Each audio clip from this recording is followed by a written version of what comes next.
In a world of trust and betrayal, one man uncovers a devastating secret. His wife, his son, a con man with a deadly charm. As the clock ticks down to his daughter's wedding, Edward Harrington unleashes a ruthless plan for revenge. But at what cost? Welcome to Addy Story, where we share real-life stories that touch the heart and inspire the soul. Subscribe now to join our community, relax, and dive into the stories we have for you. Enjoy. Now, let's dive into today's story. Chapter 1, Countdown. Edward Harrington paced the polished hardwood floor of his study, glancing at his Patek Philippe for the third time in mere minutes.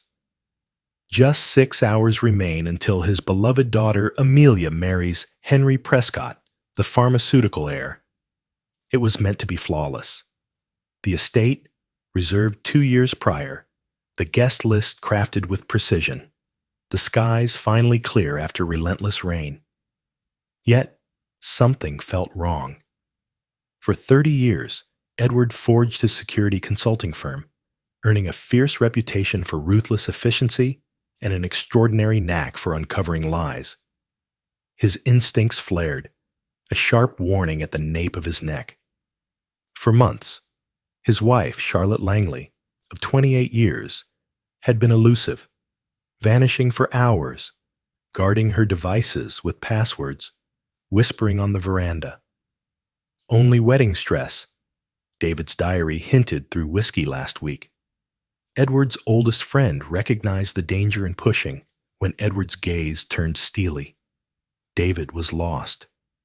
The Harringtons' marriage survived Hurricane Nathan, which obliterated their first home, Amelia's tumultuous teenage rebellion, and the heart-wrenching loss of both their parents. Charlotte Langley stood by him as rivals plotted his downfall, as a former client menaced his life, and as the market plummeted, threatening to take it all away. She had always been his anchor, but now everything was shifting. Edward adjusted his burgundy tie, the memory of Charlotte Langley's sharp dismissal of his help stinging. She had taken control of the wedding plans, her irritation cutting through the air like a knife. She guarded the guest list fiercely, altering it at the last moment without a word to him. A sudden knock shattered his concentration. "Come in," Edward called, his voice resonating through the space. Oliver stepped in, clad in his groomsman's tuxedo, ready for the moment. At 24, he mirrored Edward perfectly. Tall, broad-shouldered, with those piercing gray eyes that seemed to see right through you. Edward radiated calculated control, while Oliver pulsed with the wild, untamed energy of youth, barely restrained by his formal attire. "We're leaving in 30 minutes, Oliver announced, adjusting his cufflinks, his voice steady, but the weight of urgency hanging in the air. "She's rushing to help Amelia prepare." Edward's head dipped in silent agreement. "Are you okay? Your tension is palpable." Oliver paused, a flicker of concern crossing his face. Regret? Brushing his skin, igniting raw nerves. Clearly not mine. He laughed, but it felt hollow. "This morning, I spoke with Amelia. Her heart races with excitement, yet anxiety claws at her thoughts." Edward gazed at his son, a storm of emotion swirling within him. Oliver had always struggled with deceit, a burden passed down through blood. "What do I need to know?" "Absolutely not." Oliver's response came in a flash. "All is well. I only—" Time slipped away as he glanced at his watch. "I need to wrap this up now." Oliver walked away, and Edward's phone buzzed with urgency, a call from the void. He hesitated, but an unseen force compelled him to respond. "Mr. Harrington? Meet Preston, your mechanic. This afternoon, your wife's car will be ready." The issue captivated me. How about stopping by before the wedding to talk it over? Edward scowled. Which mechanic? Charlotte drives to the dealership, heart racing. A breath held. Apologies. Incorrect call. Silence fell abruptly. Edward's gaze locked onto his phone. Charlotte had just dropped her Mercedes for service, disturbed by a strange noise from the engine. She was determined to manage it alone, rejecting his help without hesitation. A tight coil of suspicion twisted in his gut. He dialed her number, heart racing. Silence echoes. He picked up the phone and dialed the dealership. No, Mr. Harrington. The service manager spoke after the inspection. Your wife's vehicle is not here. It won't happen until next month's routine check. Edward hung up, gratitude mingling with a storm of thoughts. He opened his laptop, fingers trembling as he activated the tracker on Charlotte's car. Years of precaution after a rival's chilling threats. He seldom glanced at it, honoring their boundaries. The screen flickered to life. The Mercedes sat in the garage, a space transformed by Charlotte into her sanctuary, with a sleek automatic door and a secret entrance from the garden. Edward suddenly understood, with a jolt, that he hadn't stepped into this space in months. He shut the laptop, resolve firm. 30 minutes stood between him and the wedding venue. Time to search the garage awaits. Chapter 2. The Message. Edward descended the stairs, a brief nod to Maria, their devoted housekeeper, as she meticulously arranged fresh flowers in the foyer. Mr. Edward, you look so handsome. She smiled, her warm Venezuelan accent wrapping around him like a comforting embrace amidst the rising tension. Miss Amelia will be overjoyed to see you. Thank you, Maria. Did you catch a glimpse of Charlotte this morning? Maria's smile wavered, a flicker of doubt crossing her face. Mrs. Harrington departed at dawn. She gathered everything for the wedding. Her anxiety was palpable. Before Edward could reply, his phone buzzed once more. A message arrives, this time from an unfamiliar number. Stay away from your daughter's wedding. Search your wife's garage. His blood froze in terror. He felt the weight of a gaze tracking his every move. His instincts surged to life. He swept the windows, searching for any hint of watchers. Everything feels hidden. Maria, did anyone visit the house today? Deliveries? Calls? Anything at all? Her head shook, eyes widening at the urgency in his voice. Edward rushed to his office, heart racing as he accessed the home security system on his computer. The cameras revealed nothing out of the ordinary, yet he realized the one aimed at Charlotte's garage entrance had been shifted, now capturing only the garden path, excluding the door entirely. Charlotte's security credentials were the key to that change. When had she crossed that line? But why? His jaw tightened as he approached the garage, fingers flying over the keypad at the door. Permission refused. She had transformed it. Edward froze, fury surging within him. In 28 years of marriage, they had never once barred their hearts from one another. Not a chance. He slipped through the kitchen, darting to the garden entrance of the garage. This door held both a physical key and a keypad, a duality of access that whispered secrets of what lay beyond. Edward clutched his copy, heart racing.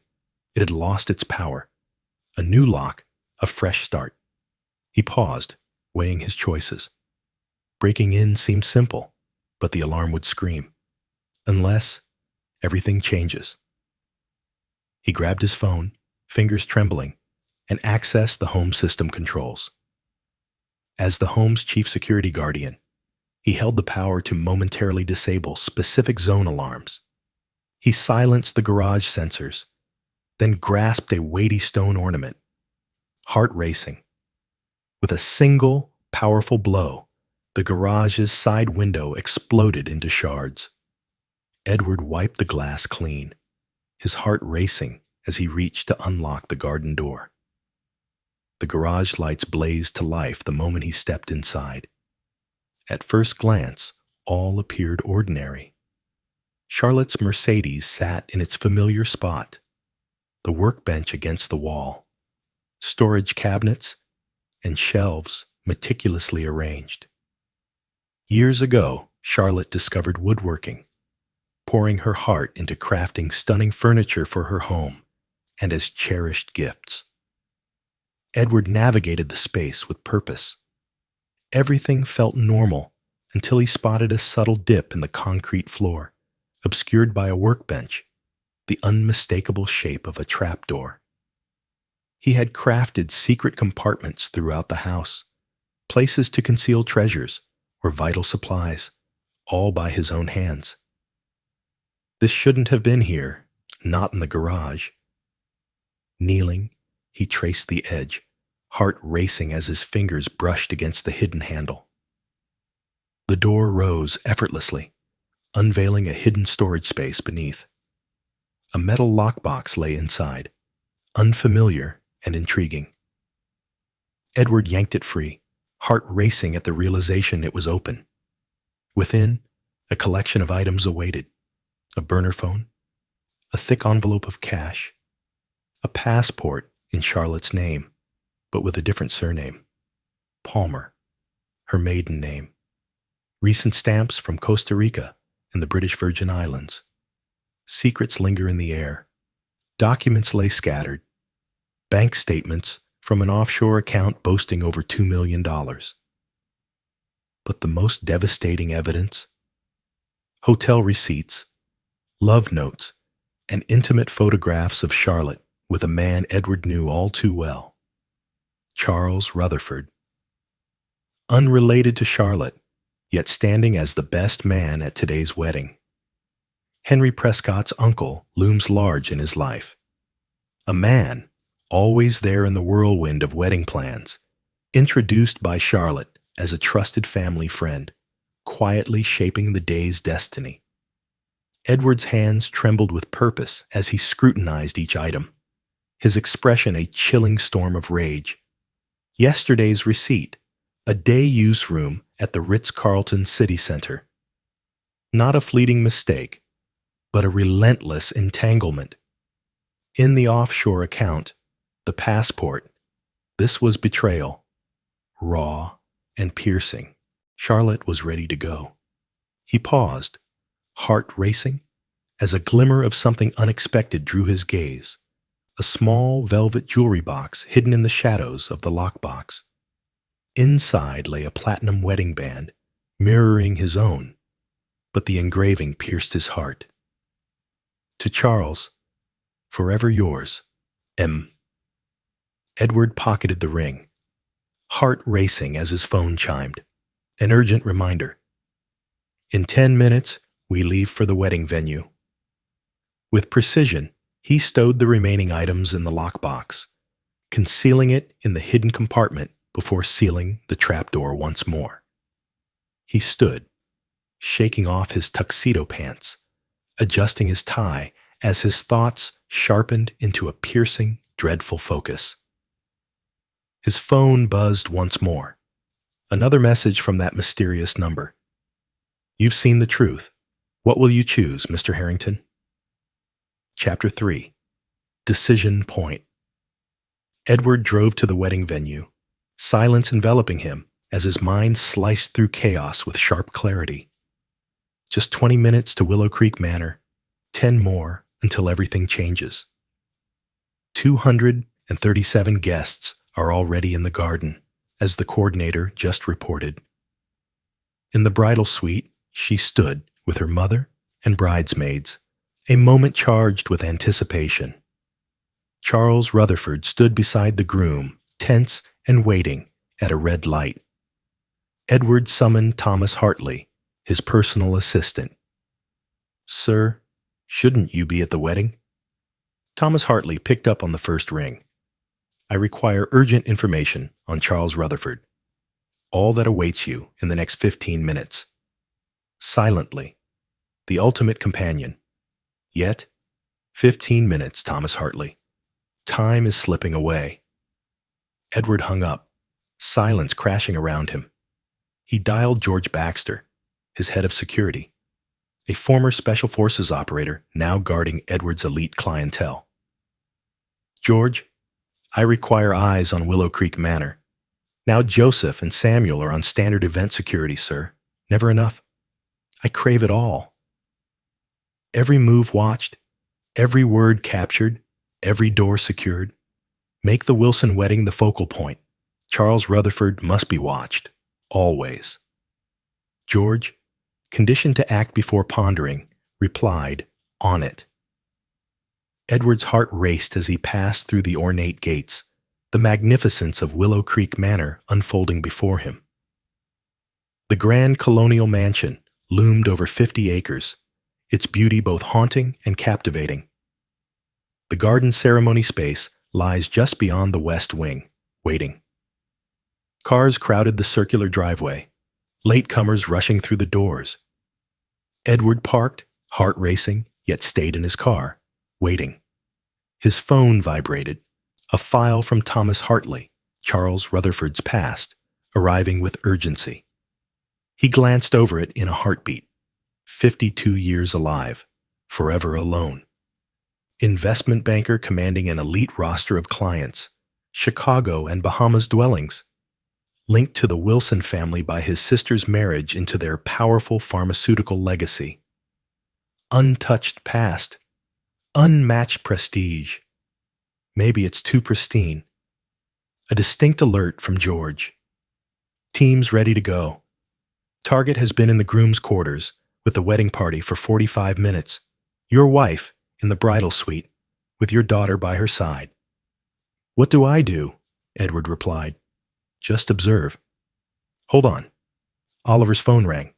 Dad, where are you? I need you. Mom's losing it. In just 5 minutes, the ceremony begins. I'm outside, Edward said, his voice steady. Let her know I'm on my way. His phone slid into his pocket, fingers grazing the cool platinum of his wedding band, a perfect mirror of himself, the deepest betrayal. Charles would have donned it post-wedding. A hidden sneer lingered as he stood with the family. Edward shut his eyes, sealing his fate.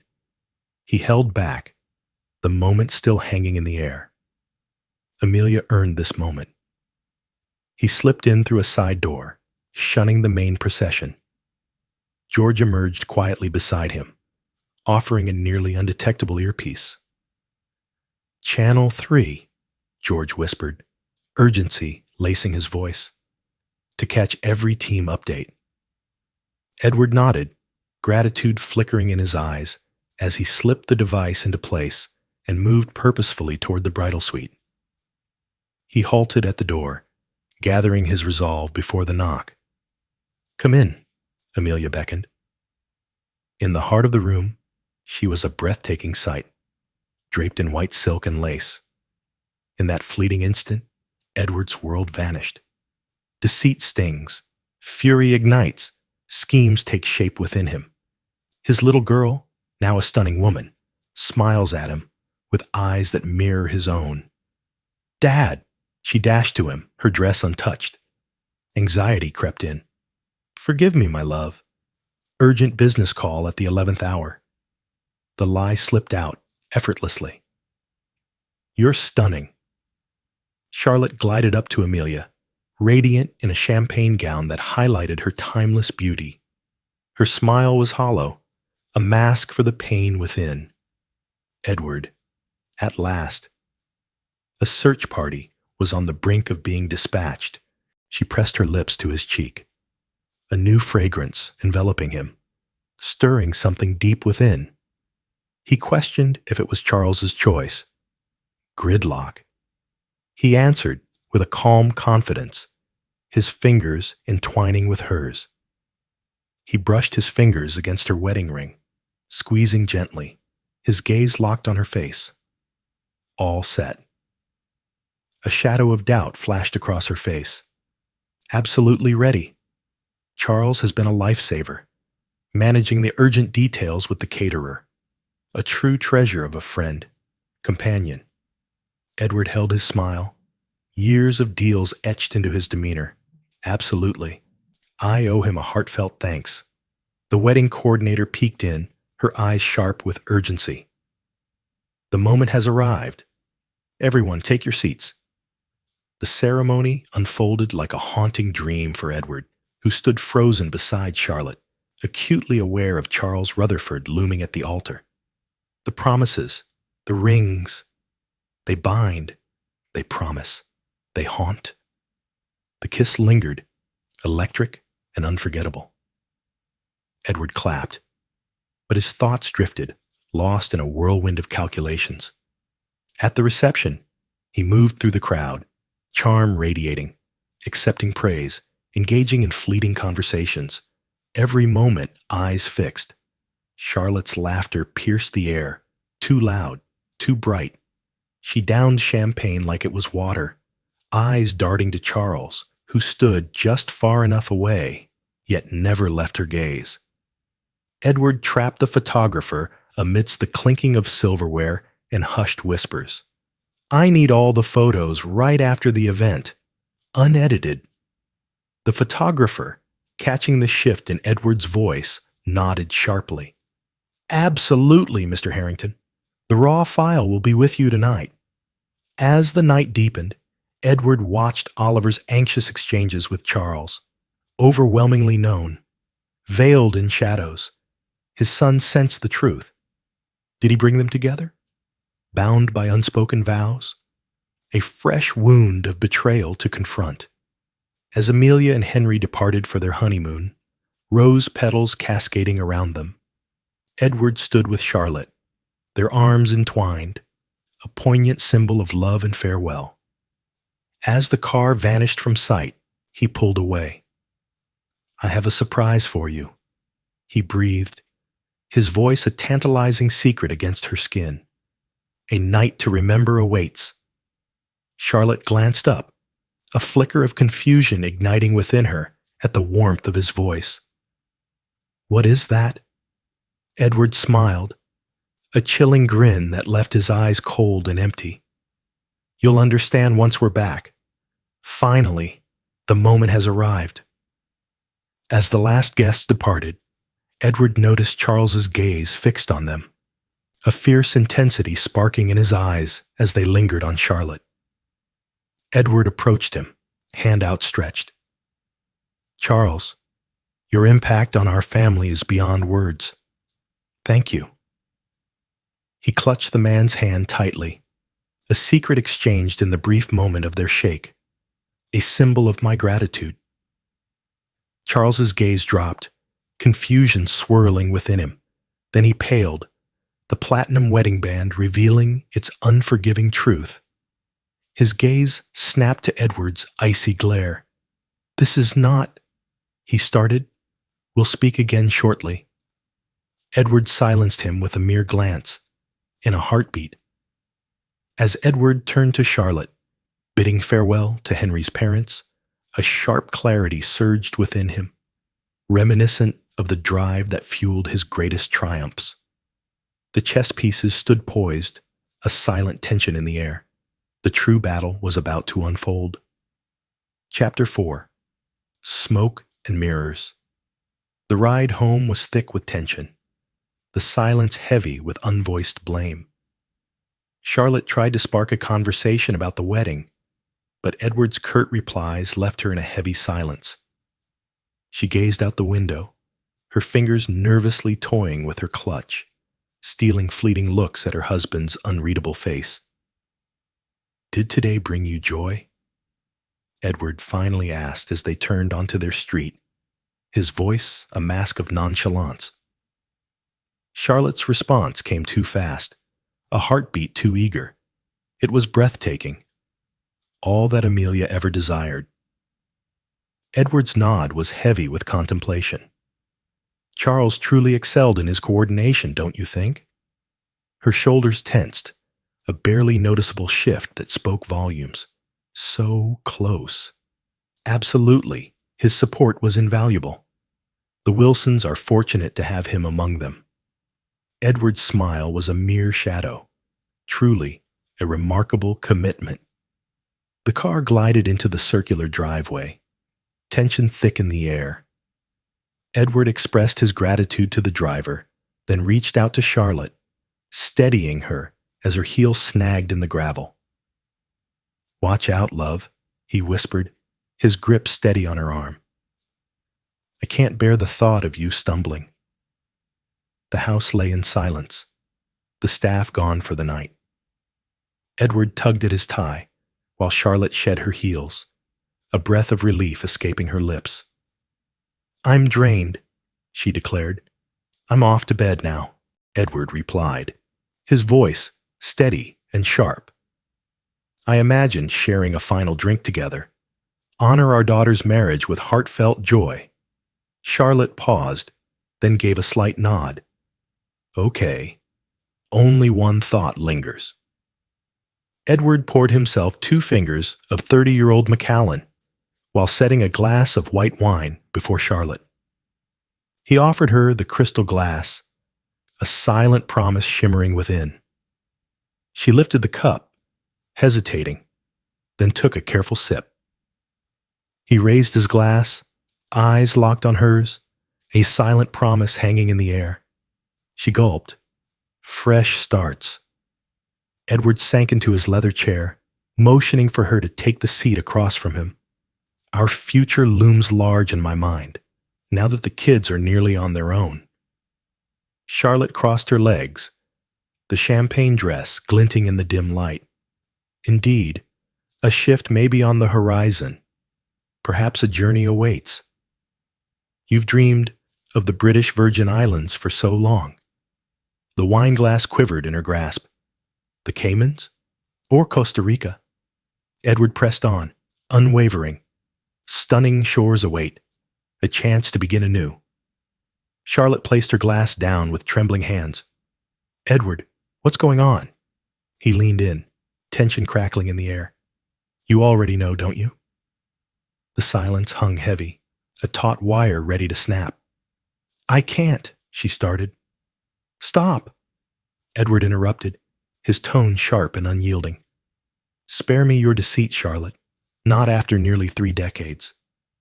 Her face drained of color, yet her chin rose with fierce determination.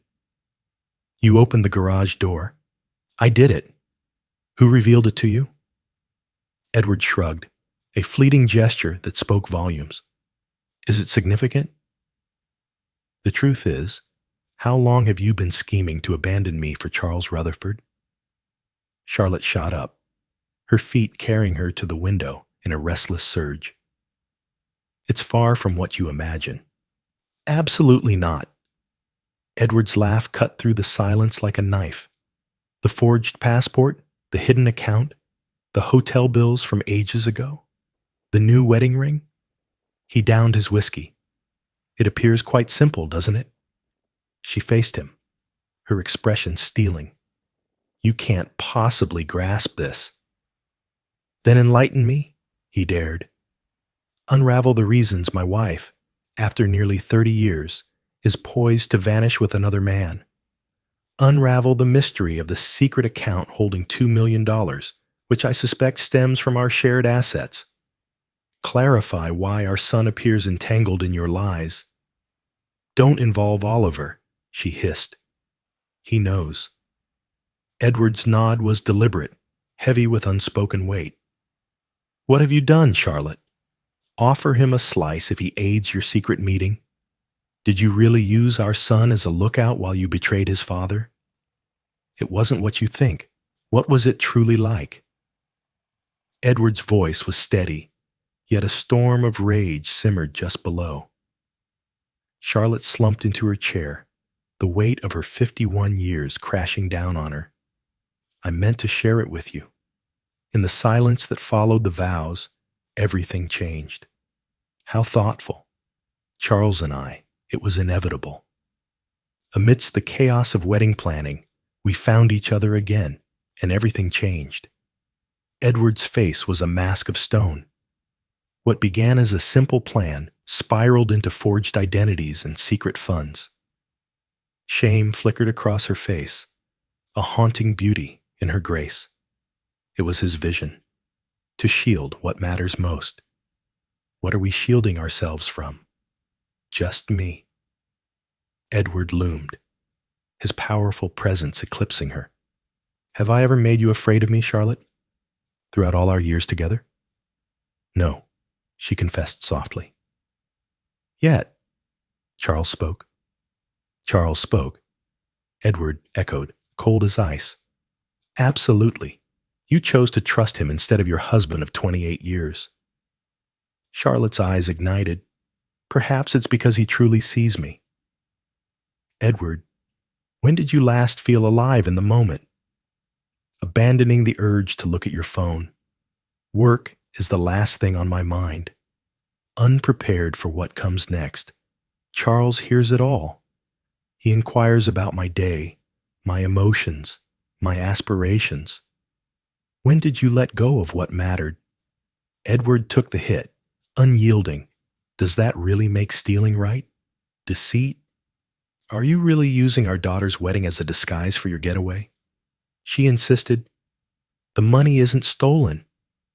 It came from my mother's death, a legacy left behind. I never linked it to our accounts, a mere detail. Edward brushed it off, his expression cold. Oliver's role looms large. Charlotte's shoulders fell, heavy with despair. It was a shocking revelation, stumbled upon by chance. Found messages on my phone. Fury coursed through him, on the brink of revelation. But me? I urged him to stay silent until after Amelia's wedding. For her. Your selflessness is truly remarkable. Edward's sarcasm sliced through the air, sharp and unforgiving. What will you choose? Charlotte finally spoke, her voice barely a whisper. Edward's gaze pierced through her, the woman he had cherished for an eternity. A stranger lurks in his home, adorned in diamonds, scheming his betrayal. In that instant, his path became clear. Nothing, he whispered, his voice heavy with meaning. Her face twisted in bewilderment. Silence. A void, an aching absence. Do you seek Charles? Run to him. Edward shrugged, pouring another whiskey. The weight of the moment heavy in the air. I accept the end. Claim what is rightfully yours. Grab what matters most to you. Tomorrow, the papers will be ready. Charlotte's gaze locked onto him, her shock palpable in the air as he embraced the moment with unsettling tranquility. Just like that? Are you really just going to stand there? What's the purpose? He swirled the amber liquid, a storm of thoughts brewing within him. Your decision is final. Your choice is respected. She rose, a battle of suspicion and relief etched across her features. I'm lost. Everything is clear, yet profoundly unsettling. We've drifted away. Such moments unfold. Edward's smile was a fleeting shadow of sorrow. Your happiness is all that matters to me, Charlotte. I always will. Her eyes brimmed with tears. I never wanted to cause you pain. I understand. He gestured to the door, a silent invitation hanging in the air. The hour is dark. Take a moment to breathe. Let's tackle logistics tomorrow. Once she departed, Edward lingered in his study, a facade of calm masking the seething fury building inside him. He grabbed his phone, fingers trembling, and texted George, Phase 1 begins now. Response was instant, eyes on every target poised for the next command. Edward rose and approached the window, gazing at the pristine grounds of the estate he had crafted for a family now shattered. His reflection met him, eyes ablaze with determination. They believed they understood him. Charlotte, Charles, even Oliver. They expected him to explode, to lash out, to plead, or to fall apart. They had underestimated the gravity of their mistake. Edward Harrington waged his wars in shadows, unseen and unyielding. He executed stealthy maneuvers, leaving his foes blindsided and powerless long before they realized the threat. His phone buzzed, a message from an unknown number urging him to check the garage. "What will you do next, Mr. Harrington?" Edward responded. "Who are you?" The response was swift, a keen ally, eager for justice to prevail. Edward paused, weighing his thoughts, then replied, "What makes you want to help me? I have a reckoning to face with Charles Rutherford. Maybe we can save one another." A sinister smile curled on Edward's lips as he typed, "I'm here, ready to hear you." Chapter 5, The Architect of Pain. At 7 a.m., sharp, Edward's private line blared to life. "Morning, Mr. Harrington. We've yet to cross paths. I am Eleanor Marsden." The voice resonated with sophistication and certainty, a woman who commanded respect effortlessly. "The enigmatic texter," Edward responded, placing his coffee aside. "What brings you here for a real conversation, Ms. Reeves?" "We have a mutual foe, and every second counts. In just 3 days, Charles and your wife will vanish beyond borders. Bahamas, then the Caymans. An adventure awaits." Edward's fingers clenched around the phone. "How do you know this? I was meant to be where your wife is now." Until Charles discovered a better prey. Interest ignited. Edward sank into his chair, lost in thought. "Continue. 5 years ago, I crossed paths with Charles. In just a year, we were engaged, mapping out our future side by side. At a charity function, he encountered your wife and uncovered her hidden inheritance.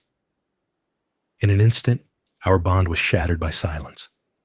3 months later, it was over. That's a pity, but not quite. I won't stop now." Eleanor interrupted, with a piercing edge. "After Charles vanished, I brought in a private investigator. I found out I was not alone in this journey. He's been here before. 3 times I found the echoes. Focuses on affluent, often married women. Builds connections that linger through time. Pressures them to sell everything. Then vanishes, taking it all away." Edward absorbed the information, piecing it together with his existing knowledge. "Evidence is in your hands, just enough to believe. Insufficient for action from those in power.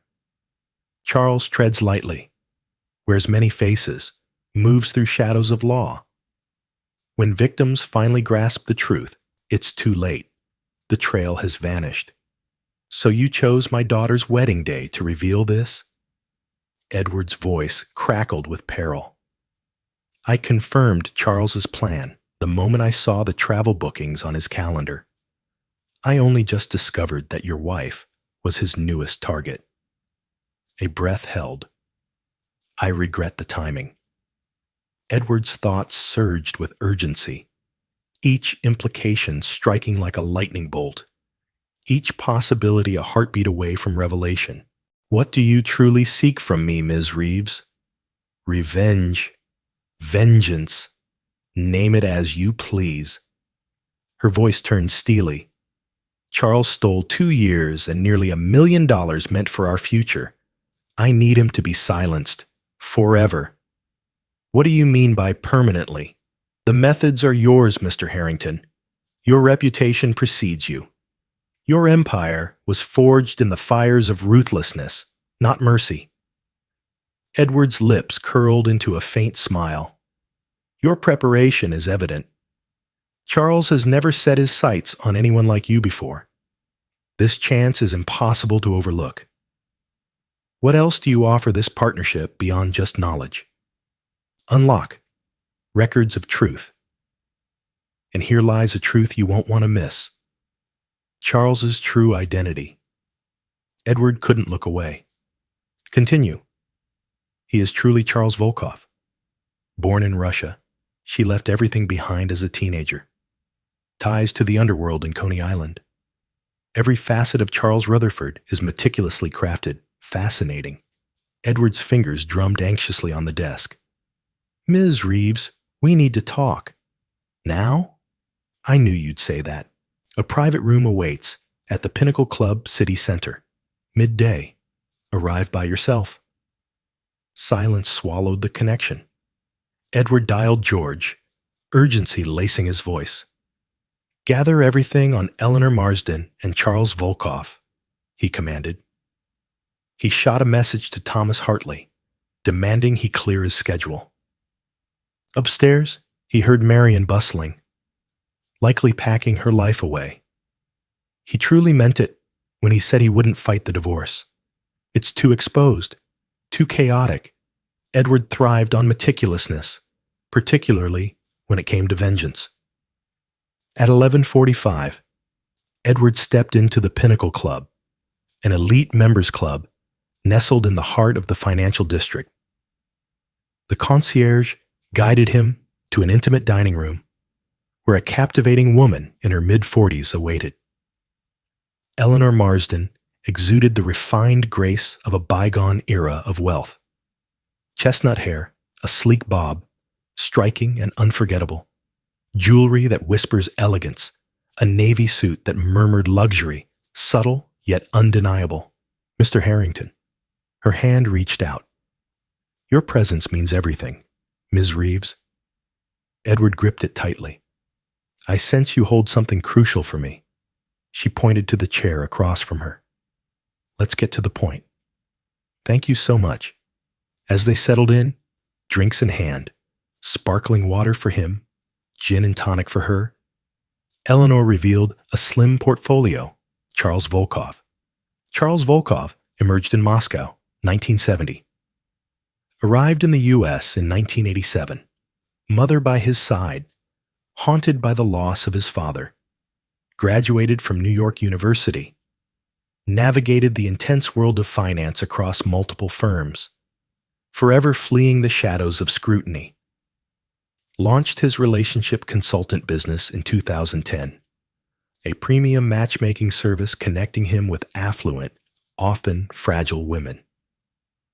She pushed the papers forward, a silent plea hanging in the air.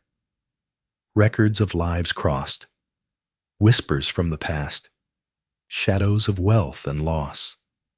Edward scrutinized them intently. His pattern never wavers. Eleanor pressed on. He weaves into elite circles, spots his prey, women with wealth apart from their spouses, and embarks on a slow, tantalizing seduction. He endures, biding his time for the perfect instant, even if it takes years. And my love. 3 years ago, he crossed paths with her through the Wilson family. At first, she was merely a name in my contacts. Everything shifted the moment she brought up her mother's estate at last year's fundraiser. Edward's nod was deliberate. When her mother passed away, Charlotte found herself with nearly $3 million in her hands. Money she had set aside, as Edward advised, to shield it from looming business risks. Now, a bitter twist of fate. The hidden account. Just another day for Charles. The Cayman's banking secrecy laws shroud recovery in darkness, rendering it nearly impossible once the money arrives. Edward reclined, eyes locked on Eleanor. What did he steal from you? Her face hardened. What else do I have left? Funding for our partnership. A wellness retreat in Panama that was never real. By the time I uncovered the forgeries in the property deeds, he had already vanished, leaving me in the wreckage of betrayal. What about the authorities? Deemed a civil issue. An unfortunate gamble, not deceit. Charles navigates the shadows of legality with finesse. Her grip on the glass grew fierce. He held secrets that tangled everything, making it impossible to move forward. Edward's head dipped in silent agreement. Blackmail, a weapon in the con man's grip. Why didn't you tell my wife? I made my attempt, quietly. Secret whispers, haunting words. She cut me off completely. Eleanor's smile cut deep. Charles excels at cutting off his targets from the world. instilling doubt in external alerts. For the next hour, they tore apart Charles's strategies, his weaknesses, his possible paths to freedom. Edward was captivated by Eleanor's sharp mind and cunning strategies. She had gathered a wealth of information on her ex-fiancé. "One last thing," Eleanor whispered as their meeting drew to a close. "Charles is not alone. A master of logistics, crafting vital documents and orchestrating financial flows. He kept the identity hidden, but it's a person with sharp technical skills and deep access to financial systems." "A name would be useful," Edward said, his voice laced with irony. "I lack one. Whoever it is, they are vital to his mission." She shut her portfolio, a finality hanging in the air. "Mr. Harrington, now that you're aware of the stakes, what will you do next?" Edward's smile flickered, a brief spark in the shadows. "I stand by the need for fitting reactions, Ms. Reeves. Charles aimed to steal my wife, my wealth, and my very essence.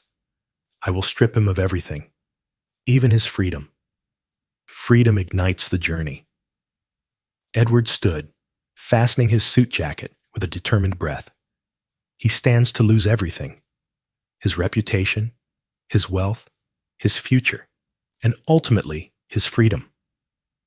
"When I'm done, Charles Volkov will be nothing more than a whisper in the void." Eleanor locked her gaze on him, then gave a slight nod. "I trust you will triumph where I stumbled." Once more, she extended her hand. "Keep me updated. This moment has been a lifetime in the making." "You'll know when it's done," Edward vowed, gripping her hand tightly. "And, Ms. Reeves, your message yesterday meant a lot. Thank you." It opened my eyes. In the confines of his car, Edward dialed George. "I'm seeking all information on Charles Volkov, who once hailed from Moscow. Investigate Coney Island ties, uncover financial discrepancies, and pinpoint his technical associate. Find my son." "This can't wait." He dialed his attorney, William Fairfax, a sharp legal strategist with a questionable moral compass. "William, I urgently require options for recovering offshore assets. British Virgin Islands.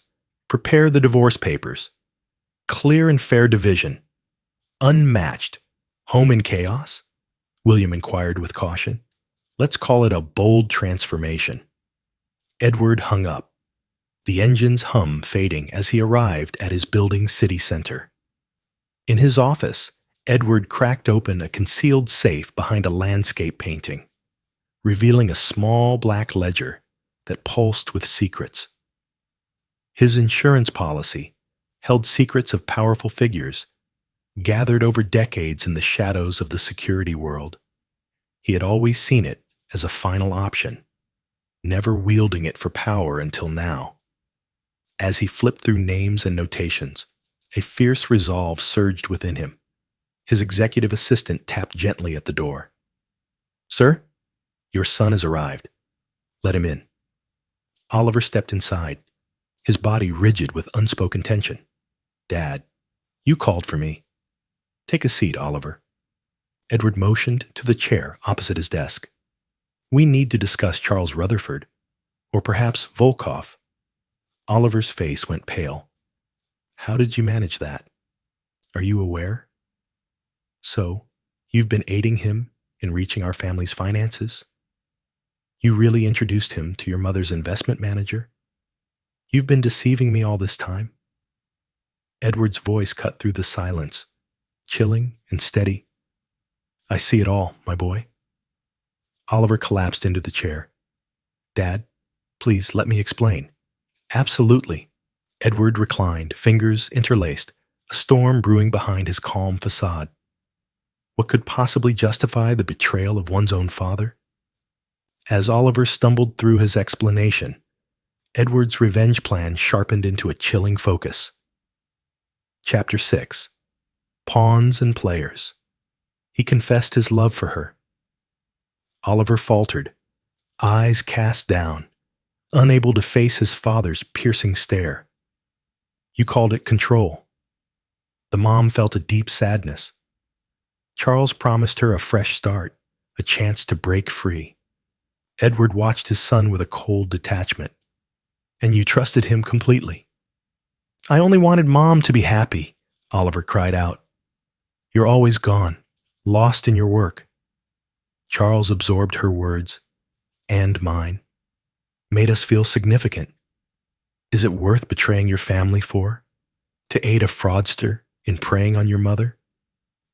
Oliver's head jerked upward. What do you mean? Charles navigates the high-stakes world of investment banking. Charles Volkov lives a life of deception.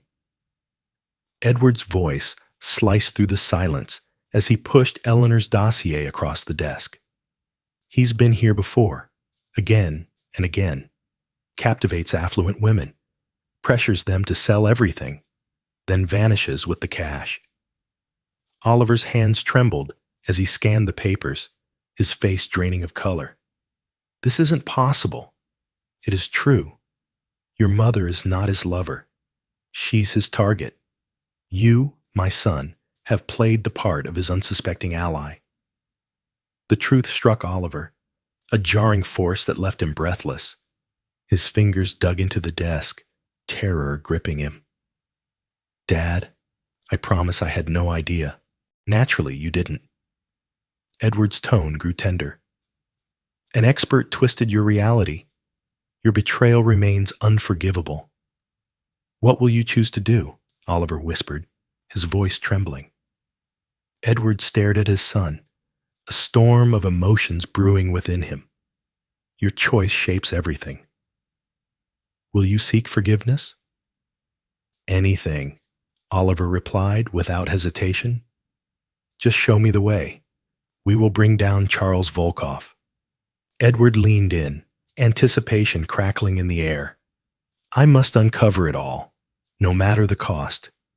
Each word spoken, every paper shared, all the doors you opened for him. For the next hour, Oliver laid bare his truth. Charles had woven himself into his life, a mentor cloaked in friendship, before daring to approach Charlotte.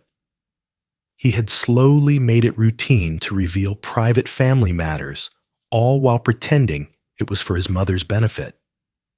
He orchestrated meetings, forged connections with financial advisors, and even established the offshore account.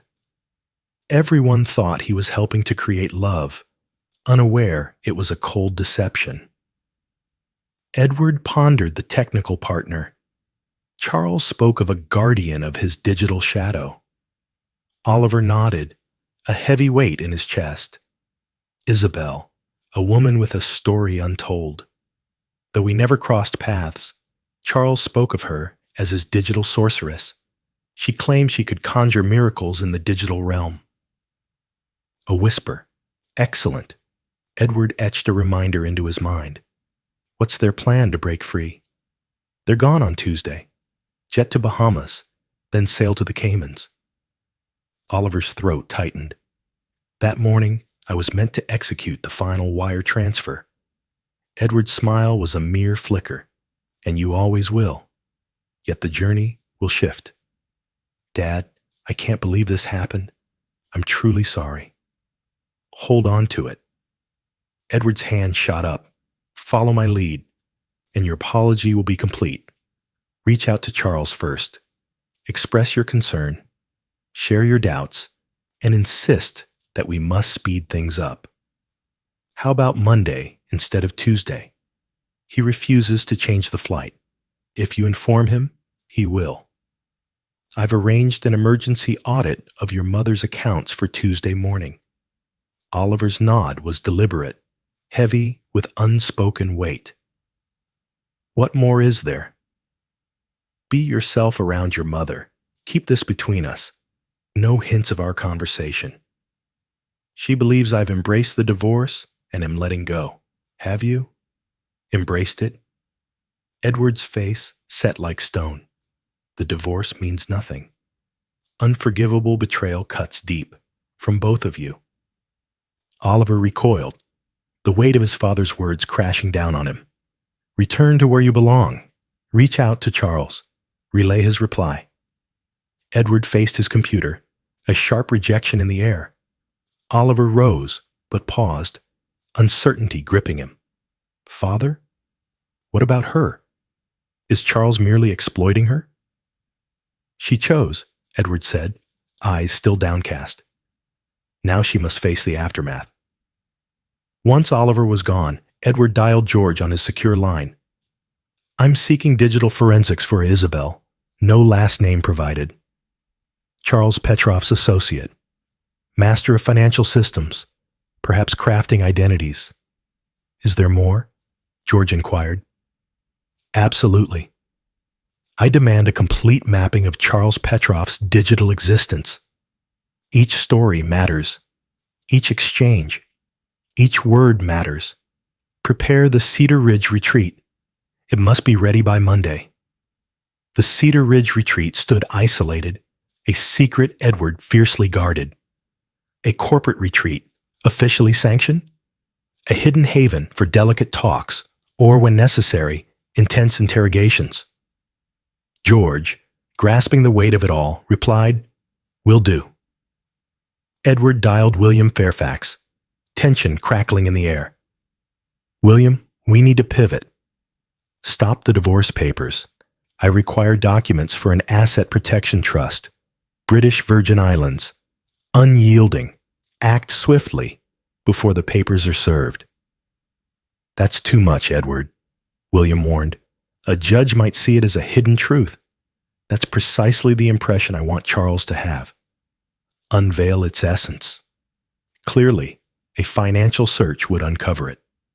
Just enough out of sight to suggest I'm hiding something from Charlotte Langley." "Wait." William understood. "A trap is being set. Make sure it's ready by dawn." "What about William? This moment is erased from existence?" That evening, the last piece clicked into place as George dispatched a secure file to Edward's private server.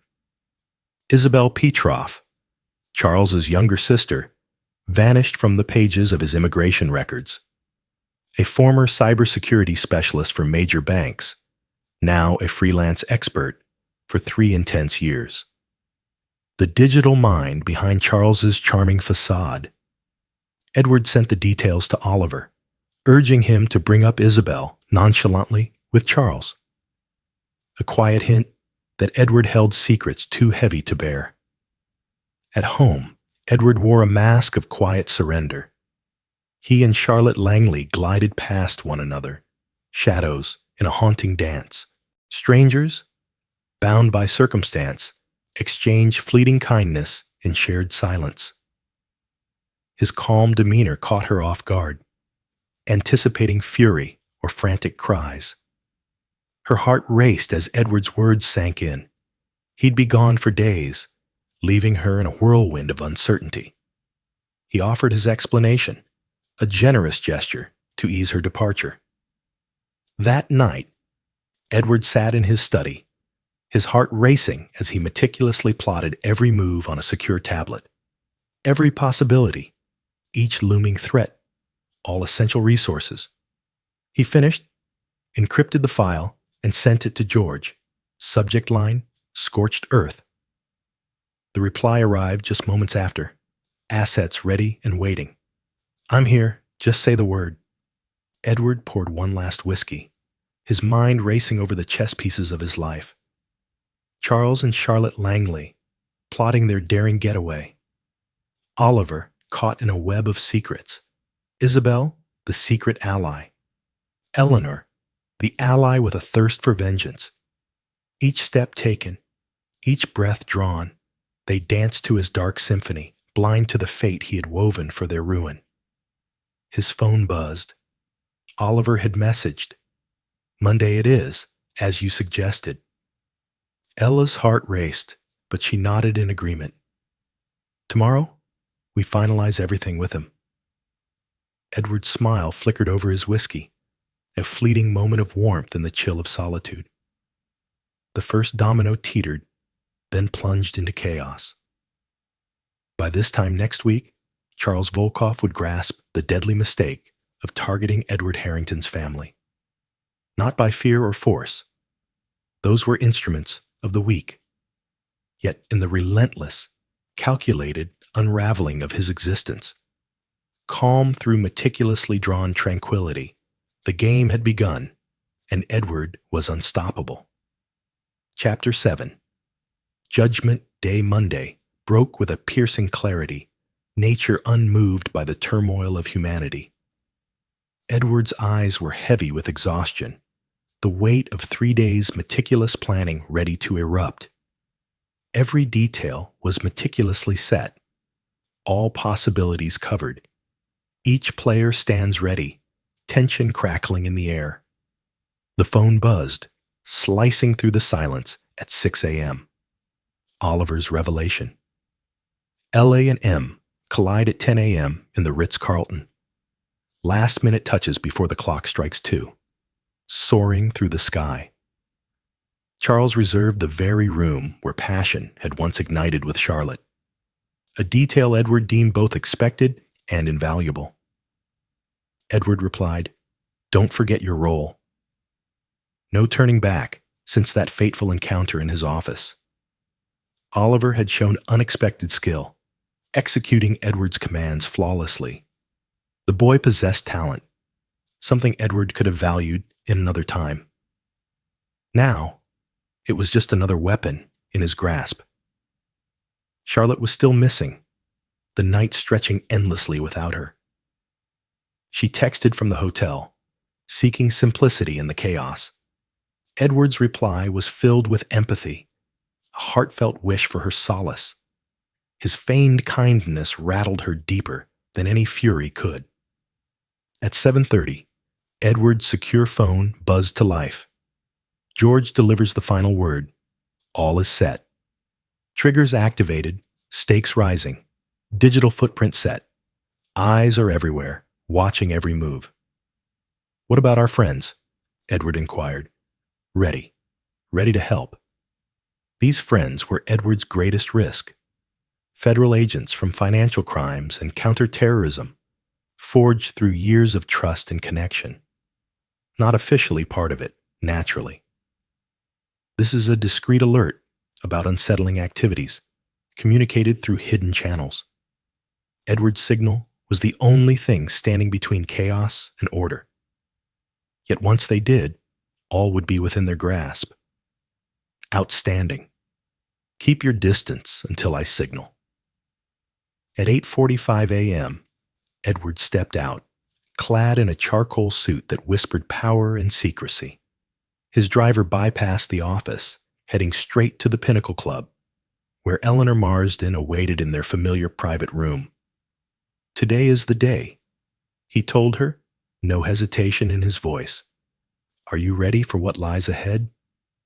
Eleanor nodded, poised in a burgundy dress that whispered of ambition, not revenge.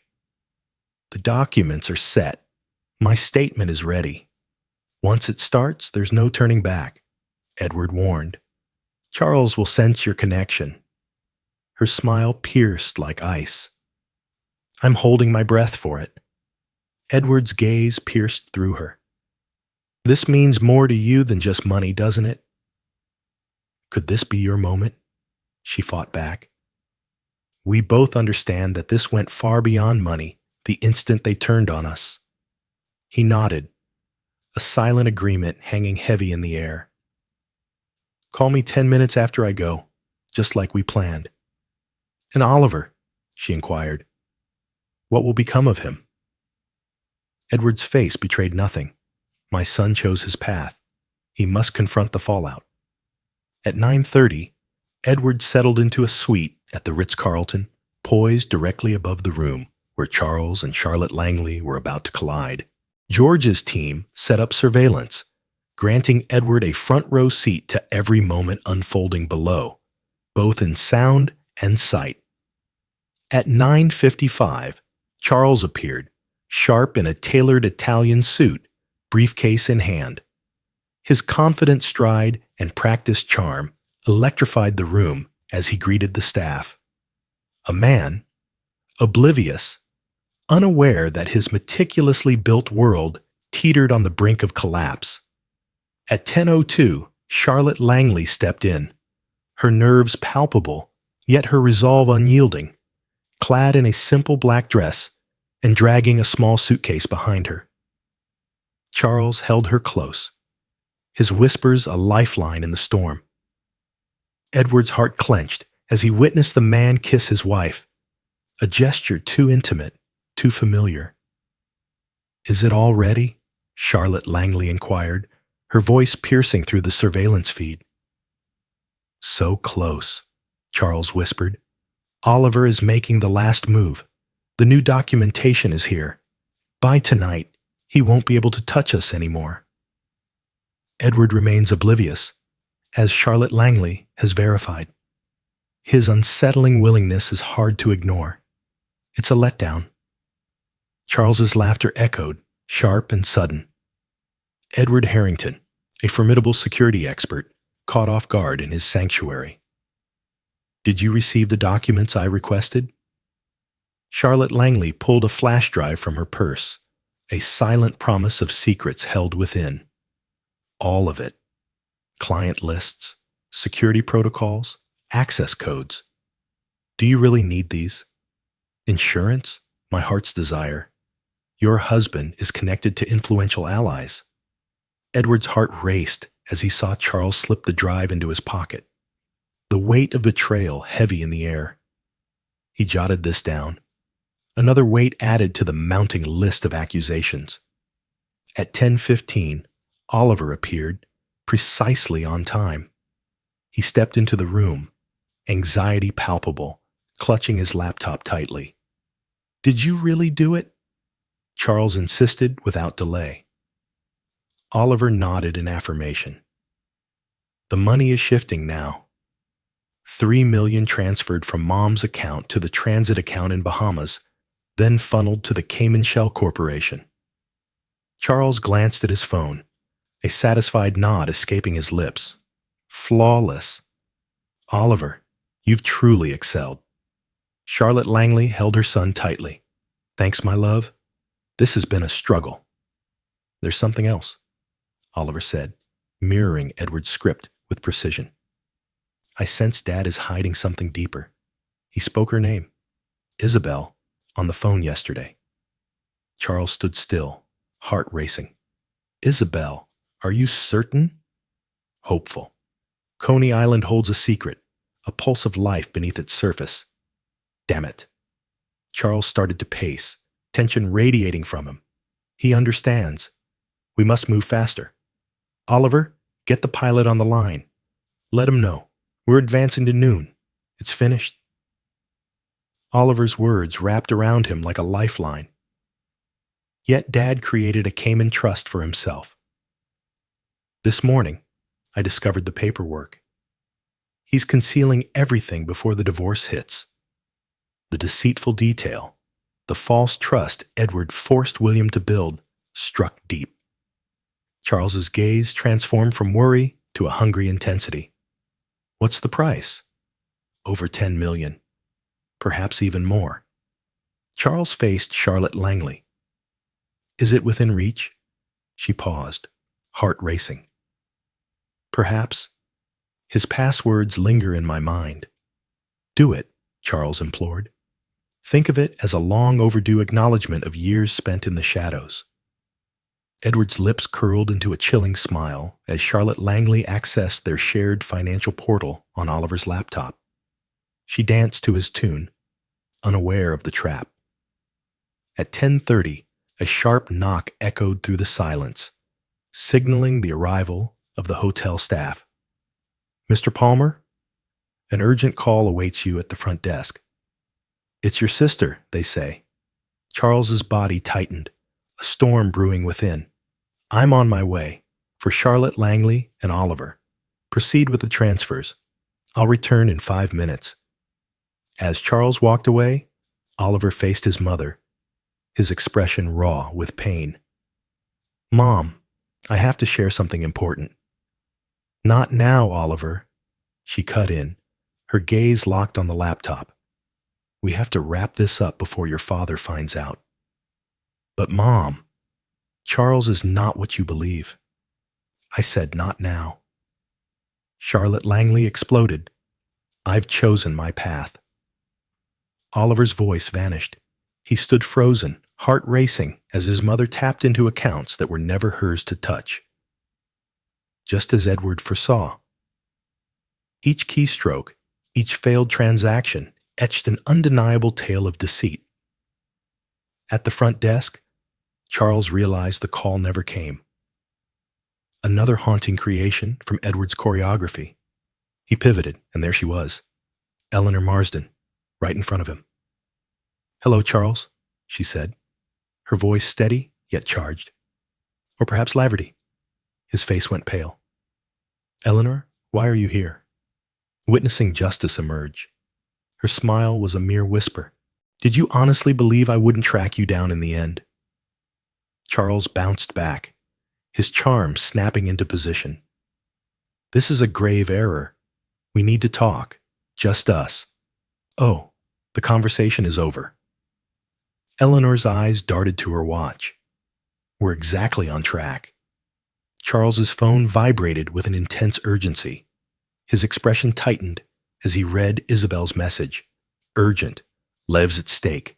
Funds locked away. Reversals executed. Leave. Now. He dashed away from Eleanor, racing toward the elevators, silence hanging heavy between them. Upon reaching the 8th floor, he was met by 2 men in suits poised outside his room door. In the surveillance suite, Edward observed the scene play out flawlessly. George's security team, not federal agents, were the businessmen. It would arrive in due time. Their task was to hold Charles back, to amplify his fear. Charles fled to the stairwell, heart racing as he dialed Charlotte's number. Yet the hotel's signal jammer, one of Edward's cunning traps, sprang to life, severing all ties from that floor. In the room, frustration consumed Charlotte. A shadow looms. The transfers keep crashing down. Mother. Oliver pushed forward once more. "It's time to end this.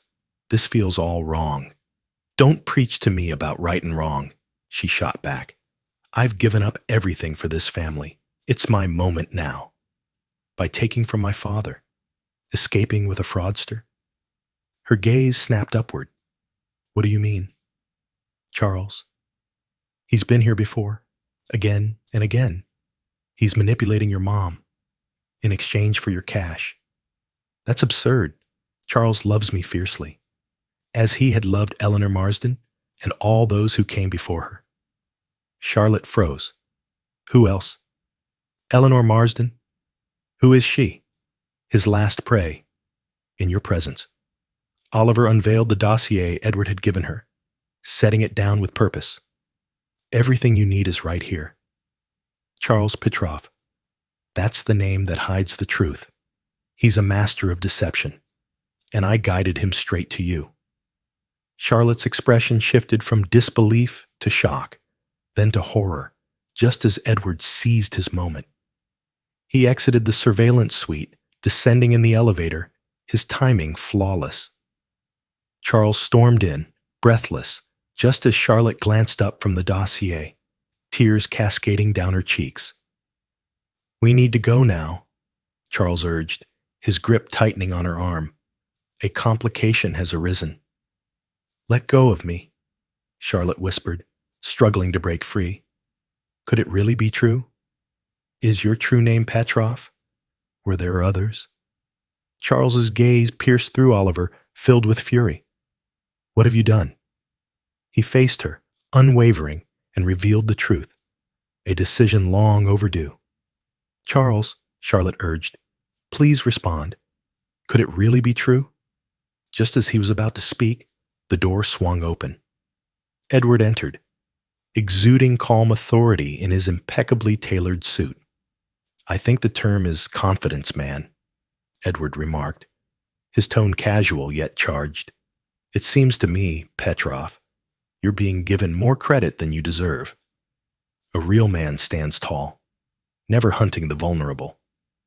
Charles's hand darted for his jacket, but Edward was quicker. No way. My men out there wouldn't take kindly to it. The scene froze, suspended in a heartbeat. Edward loomed by the door. Charles hovered close to Charlotte, while Oliver stood guard, fiercely protective of his mother. When did you first realize? Charles finally spoke up. Just a moment can shatter all you've created. Edward's smile was a mere flicker. Your offshore accounts are now frozen. Your identity as Charles Rutherford is now a red flag in every crucial financial system. Your sister Isabel is under intense scrutiny by federal agents regarding her involvement in your schemes. Charles's facade shattered at last. Nothing can be proven. Indeed, I can.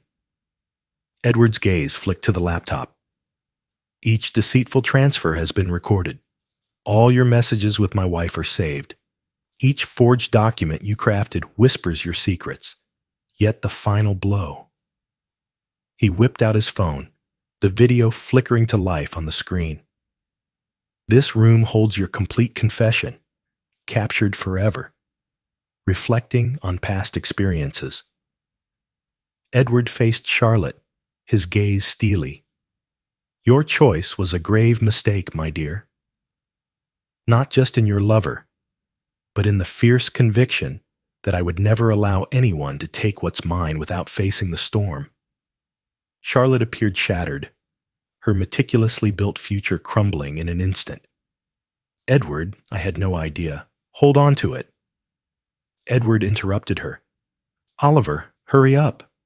His son stepped closer, head bowed, heart heavy. Today, you found a glimmer of redemption, Edward whispered.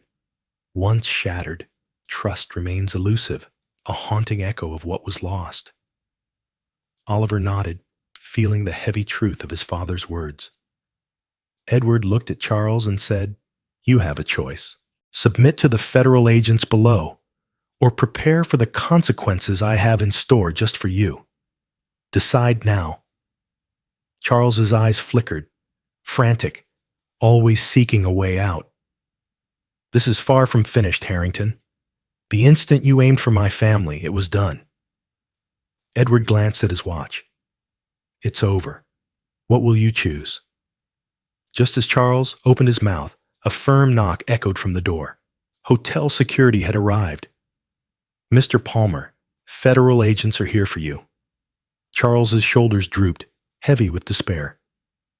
As the agent stepped in, reading his rights, Edward's gaze remained cold and unyielding.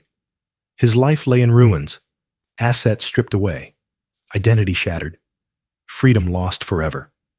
Wire fraud, identity theft, conspiracy, each charge a heavy weight, and the flash drive in his pocket.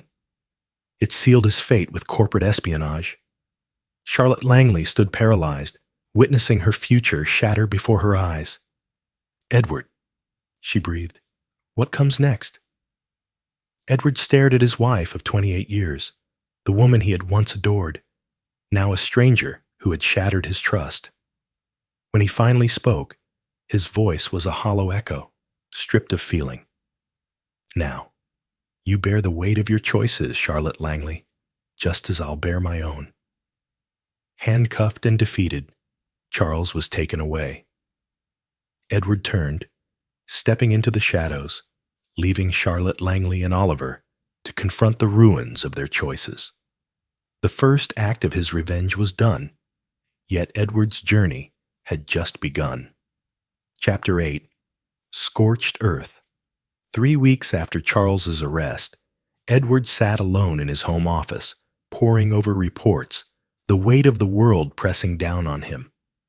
The case against Charles Volkoff deepened as federal investigators revealed a web of past victims and schemes stretching back 10 years. Isabel, his sister, had betrayed him, becoming a witness for the state, trading her loyalty for mercy. The offshore accounts lay frozen, the money seized, now mere evidence of a deeper truth. Yet Edward's quest for revenge transcended the confines of the law. With ruthless precision, he dismantled Charles's reputation, leaving no corner untouched, no ally spared.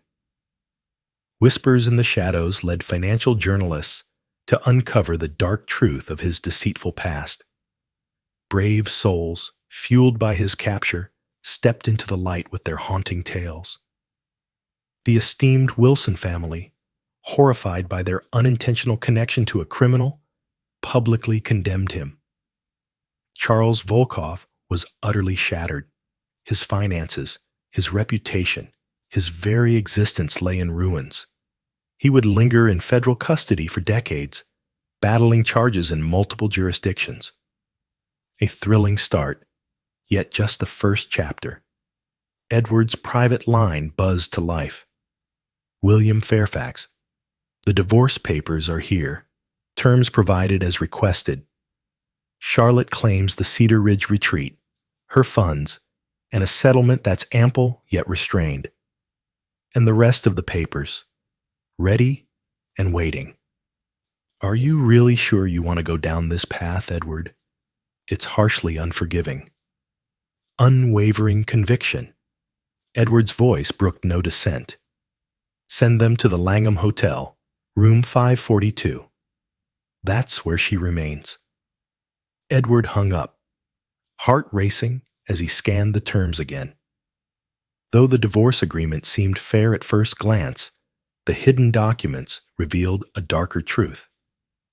Edward had methodically erased Charlotte from every corner of their shared existence, stripped of her roles on charitable boards. She severed ties with her social clubs. She was cut off from their cherished getaway spots. He reached out to their wider circle, making sure she would be silently but decisively left out of future gatherings. It was not against the law. It lacked the usual malice, yet it cut deep. It was the removal of a tumor from his very existence, cold, thorough, and utterly unfeeling. His phone vibrated, a message from Oliver lighting up the screen. We need to talk. Just this once. Since the confrontation at Ritz-Carlton, Edward had barely reached out to his son. Oliver settled in with friends, navigating the final stretch of business school from afar. Edward still provided support. It would sabotage his future, yet trust was shattered beyond repair. My sanctuary. 3 p.m. Tomorrow. Edward responded, then cast his phone away. The doorbell echoed through the silence. Edward glanced at the security camera, his heart racing as he spotted Eleanor Marsden waiting outside, always striking in a tailored pantsuit. He let her in with a quick buzz. I hope I'm not intruding, she whispered, stepping into his study, the air thick with unspoken tension. I needed to say this face to face. She thrust a heavy envelope into his hands. Within lay a formal statement she'd given to the prosecutors, revealing her tumultuous history with Charles and the evidence she'd painstakingly collected on her own. Edward scanned the document, his heart racing as he noted the 3 new counts stemming from his testimony. A fleeting joy, yet I'll embrace it. She faced him, tension crackling in the air. Thank you, truly. Your approach exceeded all my expectations. Edward tilted his head, a silent question hanging in the air. Our ambitions aligned perfectly. What about your wife? If you don't mind me asking. Ex-wife, just a heartbeat away. Edward's face betrayed nothing. Charlotte chose her path. Eleanor gazed at him, her mind racing. When I first looked into you for this collaboration, I anticipated someone entirely different. Your business reputation reveals a deeper, more passionate side, one that is impulsive and undeniably human, she concluded. Your orchestration of Charles's downfall is nothing short of masterful. Every action precise, devoid of emotion. It's nearly here. She paused, heart racing, cold and unfeeling. Edward delivered. Absolutely terrifying, she corrected. Impressive, yet haunting. Edward's smile flickered, a brief spark in the shadows. A vital strategy in the face of betrayal. Feelings obscure clarity. What of forgiveness? Eleanor's gaze pierced through him, filled with unspoken tension. Your son appears truly regretful. Forgiveness is a rare indulgence I refuse to embrace. Edward set the envelope down on his desk, heart racing. Oliver chose to shatter his family's trust. He'll bear that burden for eternity, no matter what bond we mend. What about Charlotte? All hope is lost. Eleanor's nod was deliberate, heavy with unspoken weight. My role in this story has come to an end. Charles's hands are forever stained with regret. He vows never to harm another woman again. All because of you. She stood, hand outstretched. It has been enlightening, Mr. Harrington. Edward grasped her hand firmly. Absolutely, Ms. Reeves. Maybe fate will bring us together once more, when the time is right. Once she was gone, Edward sat at his desk, unlocking a secure file on his computer. Operation Scorched Earth lingered, unfinished and haunting. Charles Volkoff's fate was sealed. Charlotte's departure from his life was almost complete. Yet one thread hung unresolved, guaranteeing they would never heal from the wounds he had caused. The next afternoon, Oliver appeared at 3 p.m., weary yet collected. Edward motioned to the chair opposite his desk. You had something to say. Speak. Oliver squared his shoulders. A position at Horizon Ventures has come my way. Junior analyst, navigating the depths of data, seeking truth in numbers. I needed to ensure you had no objections. Horizon Ventures stood as a fierce rival to one of Edward's key clients. A bold move, hinting at Oliver's quest for freedom. What reason do I have to resist? Your career is your empire now. Edward's tone was a mask, concealing every truth. Because you know every soul in finance here. Your single word could end this before it even begins. Is that really how you see me? That I would destroy your dreams just to hurt you? Oliver locked eyes with his father, a storm brewing between them. I'm lost in confusion. Dad, you've become someone else. Perhaps you were always like this, and I was too blind to see. Fascinating viewpoint from a man who turned against his own father. I've said I'm sorry. I've sought forgiveness. I brought you down, Charles. What else can I give you? Edward reclined, eyes fixed on his son, a storm of thoughts brewing within. Nothing at all, Oliver. I need nothing from you. Exactly that. From now on, our connection will be polite, detached, and strictly business. Your decision was clear when you chose your mother and Charles. It wasn't what you think. They twisted my reality. You were fragile. Edward interrupted him sharply. You allowed Charles to praise you, to elevate your worth. You picked their approval over your own blood.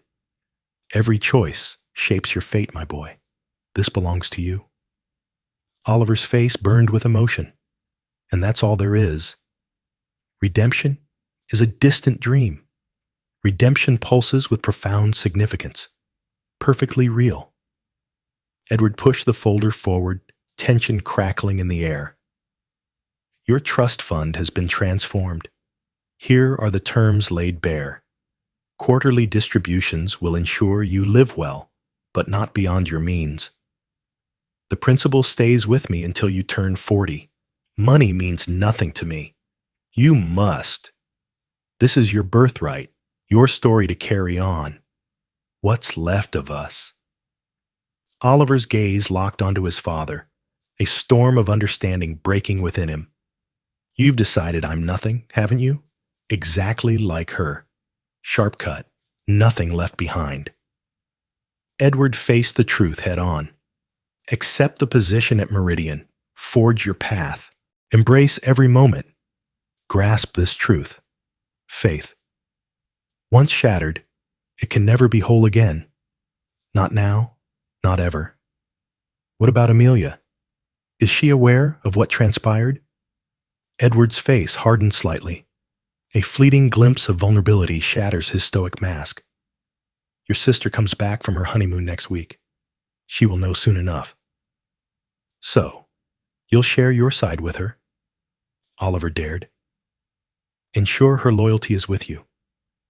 I will reveal the truth to her. That her mother intended to leave us behind. Her brother made it happen. I managed the situation as needed. Oliver rose, reclaiming his shattered pride. You know, Dad, you've triumphed. Charles is shattered. Mom is shattered. He gestured, lost in the chaos of it all. But what is the price? Now, it's just you. I've always been by myself, Oliver. Now, I see family loyalty for what it truly is. An illusion shattered. Edward faced his computer. A sharp rejection in the air. Accept the Meridian job. You'll thrive there. When Oliver walked away, Edward stood frozen, lost in the silence for what felt like an eternity. His face a mask of mystery. He grabbed his phone and dialed George. Phase 3 is set to launch. Start anew at dawn. This last stage aimed at seizing Charles Volkoff's final possessions. Properties concealed behind various names, investments cloaked in shadows, connections that could provide solace in his time behind bars. Edward had pinpointed each one, and now he would tear them apart with ruthless precision. By the end of the week, Charles would be utterly alone, with nothing left. His utter annihilation guaranteed, not only for now, but for all that might come. Those who linked their lives to him, whether in work or in heart, would watch their own futures fade into shadows. Charlotte's isolation had already taken root.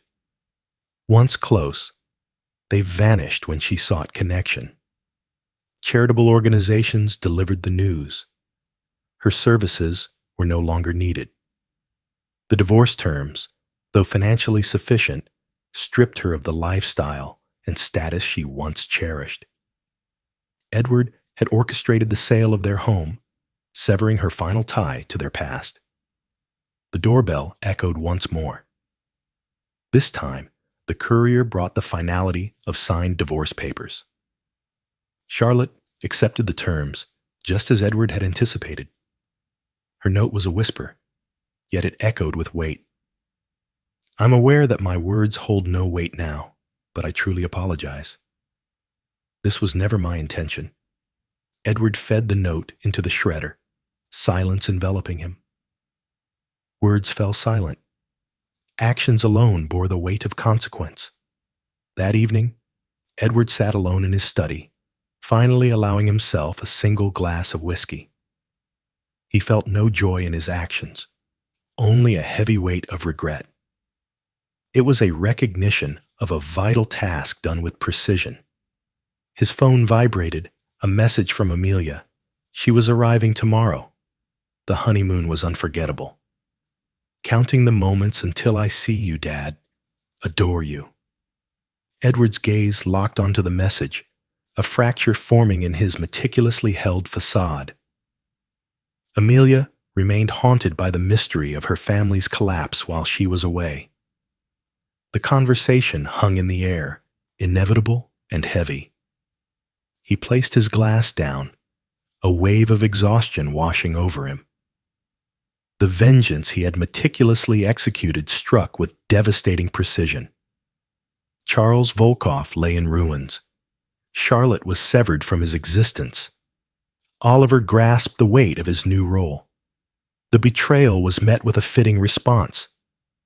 Alone in the desolate house, amidst the remnants of a shattered family, Edward Harrington felt nothing. No satisfaction, no justice served, Only a hollow certainty remained, a grim acceptance of what he had to do, what his very being demanded.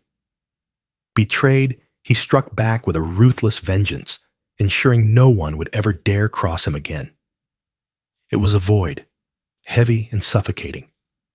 It was a fragile silence, barely holding together.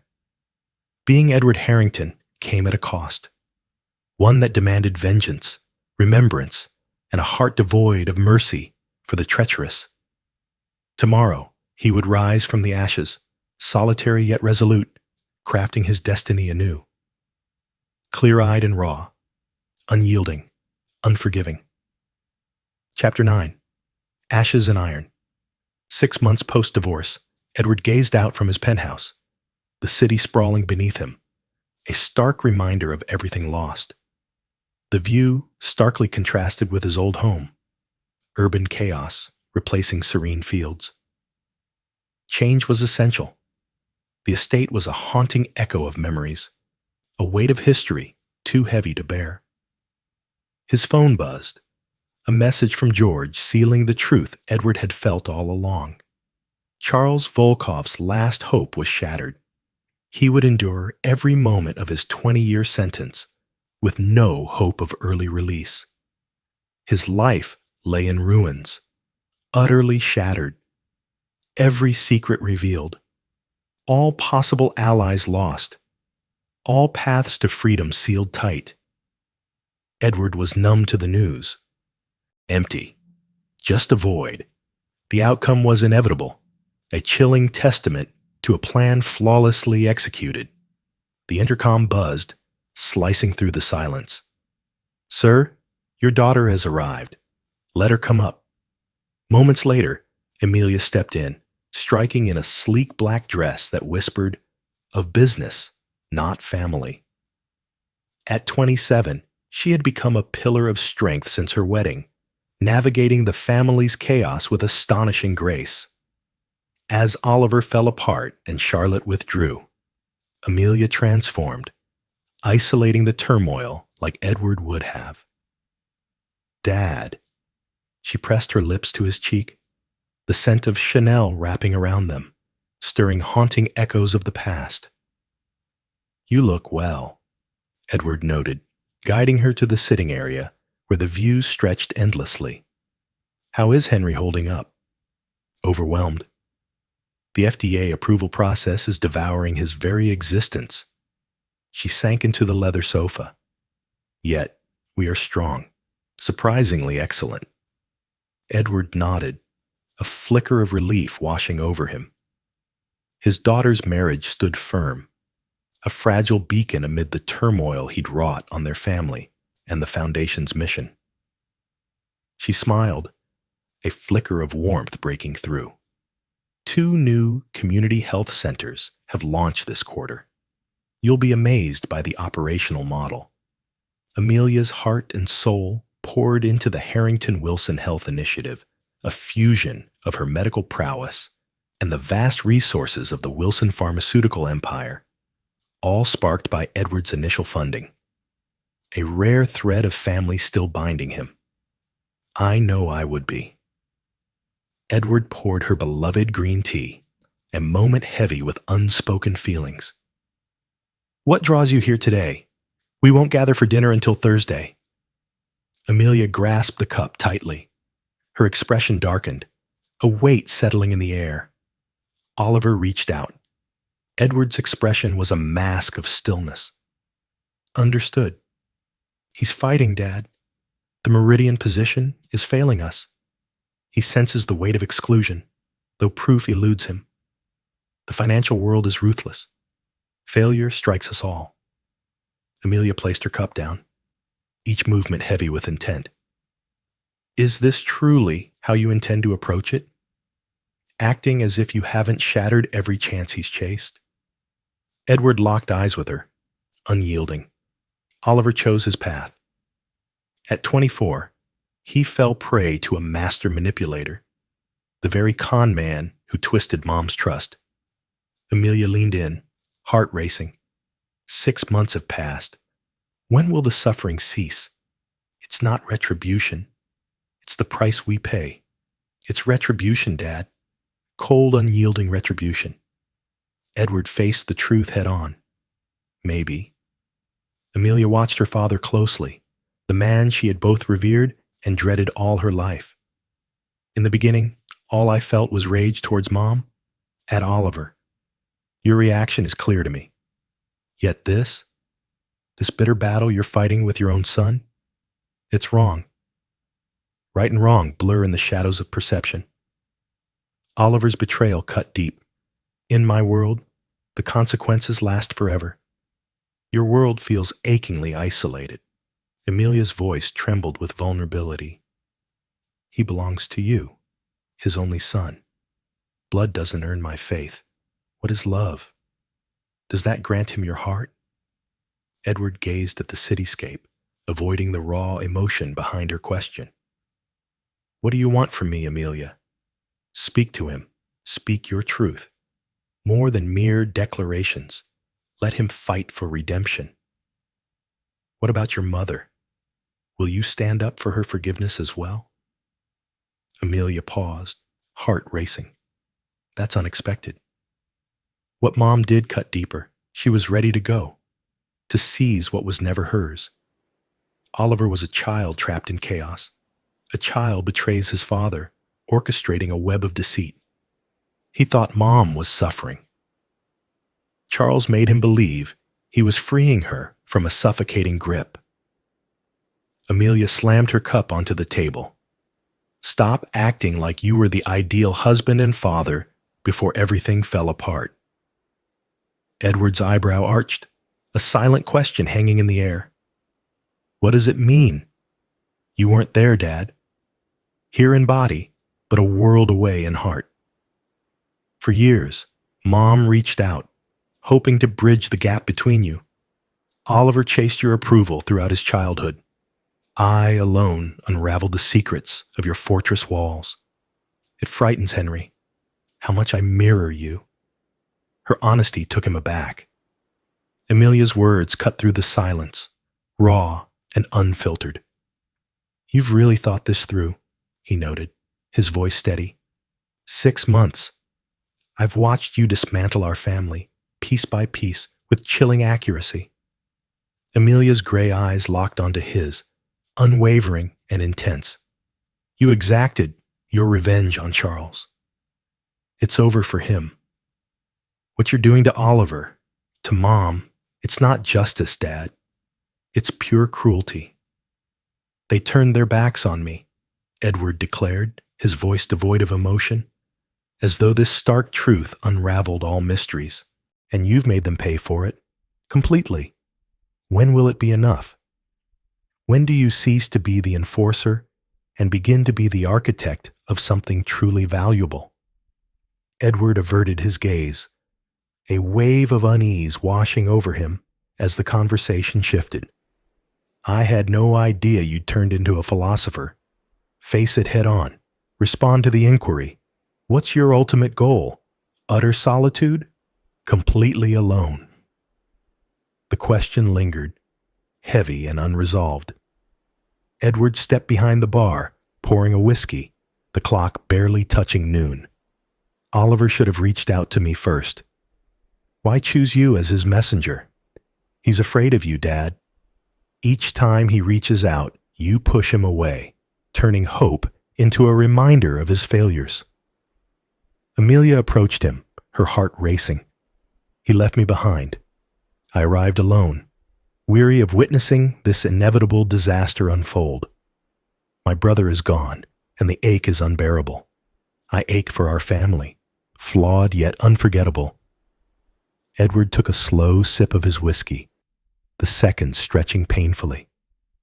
He had pulled the strings behind Oliver's downfall, wielding his power to keep opportunities forever shut, not to shatter the boy entirely. Edward was not a monster, to make him grasp the weight of betrayal. What do you want from me? At last, he asked, let him prove himself. Not here, not now. I realize that's asking a lot. Just let him be. Let him find his worth beyond these walls. Perhaps in time, dare to speak with him. Like a dad, not a letdown in a suit. Edward paused, heart racing, as he weighed choices and consequences like a high-stakes gamble. In response, Amelia simply shook her head, a deep sadness in her eyes. "This isn't a deal, Dad. No strings attached. Show mercy, not for gain, but because it's the right choice." After months of cold, calculated vengeance, the concept felt utterly alien to him. Compassion with no gain, forgiveness, pure and unearned. "I'll think about it," he finally replied, leaving the door ajar. Amelia nodded, a flicker of acceptance in her eyes. It's something. Time slipped away as she glanced at her watch. "I must leave now. Foundation board meeting." "Are we still meeting for dinner on Thursday?" "Absolutely." She pressed her lips to his cheek once more, then hesitated at the threshold. "I get it. I see why you acted the way you did with Charles. He got what was coming to him.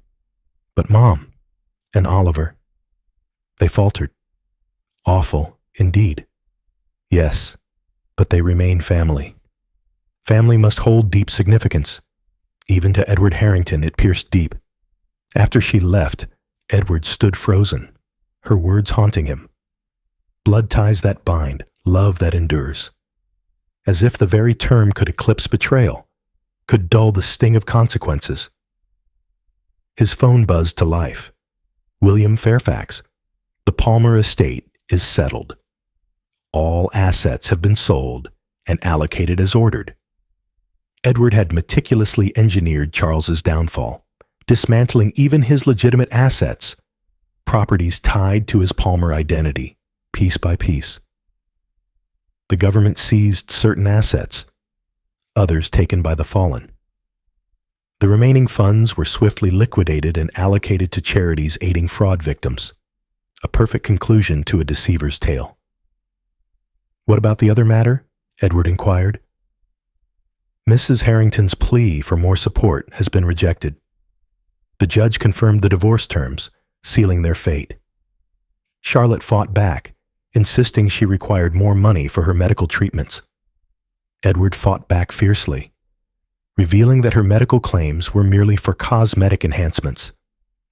Excellent. Our dealings end here."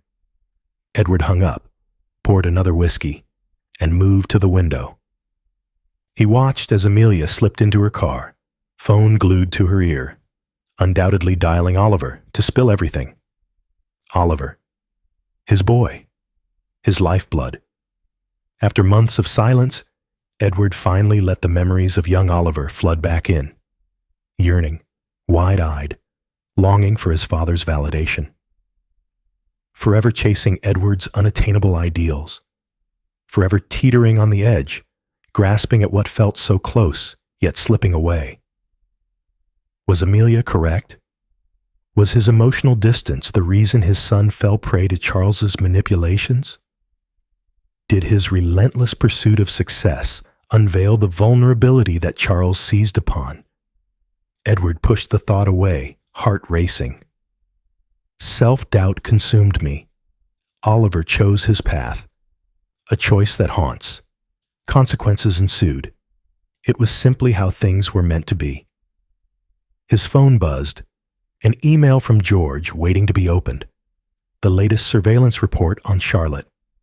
She moved into a tiny city center apartment, took a part-time job at an art gallery, and began therapy twice a week. Her world had shrunk to a mere whisper. Her finances plummeted. Edward had meticulously crafted her downfall, sealing her fate and robbing her of the life she once cherished with him. Seeing the attached photos, Charlotte appeared thin, weary, and aged beyond her years, stirring an unexpected ache in Edward. Definitely not guilt. No regrets. Yet, maybe that's all it takes. He shut the file, a choice made. He opened the secure messaging app, fingers trembling as he sent instructions to George. End the watch on Am. No additional updates needed, just a tiny step. Forgiveness? No, never. Yet, this might just be the start of what Amelia hinted at, a finality to relentless retribution. Edward's finger trembled above Oliver's name, a storm of emotion swirling within him. The boy paid dearly for his mistake. Maybe it was time for something new. Trust remains shattered. It stayed out of reach. Yet a pause in the fighting. Before doubt could creep in, Edward sent a quick message. Evening meal. It all begins tomorrow. 8 o'clock. Ruth's Chris. 3 words. Always. Cold. Empty. Not quite fatherly. Yet a chance remains. The reply arrived in an instant, exposing Oliver's anxious anticipation, his phone always within reach, yearning for this very message. I'll be there. Always. Thanks, Dad. Edward fell silent. This was not forgiveness. He could never reach that depth of forgiveness. It was a struggle, a reawakening in the face of treachery.